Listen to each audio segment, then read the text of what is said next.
Naik perahu, Bupati Panca tinjau lokasi pemukiman di Sapo Puting Beliung di Pemulutan Selatan, Ogan Ilir. Setelah mendengar adanya bencana alam puting beliung yang menerpa wilayah Pemulutan Selatan, pemerintah Kabupaten Ogan Ilir langsung bertindak.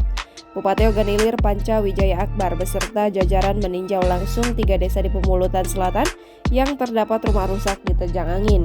3 desa tersebut yakni Sungai Lebung, Harimau Tandang, dan Maju Jaya.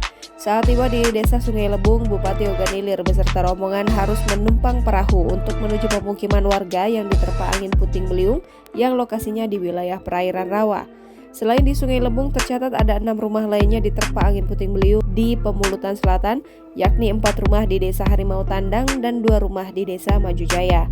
Kedatangan Panca selain menyemangati para korban angin puting beliung juga memberikan bantuan sosial dan uang tunai.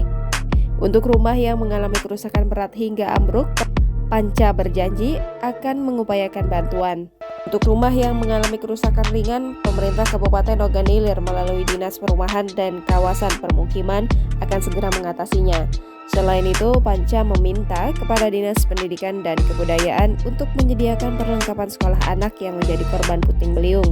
Angin puting beliung menerpa wilayah Pemulutan Selatan pada Sabtu 23 Oktober 2021 petang sekitar pukul 17.45.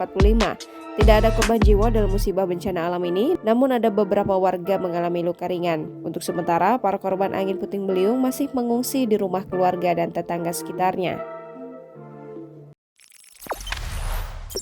Jangan lupa subscribe, share, komen, dan like ya!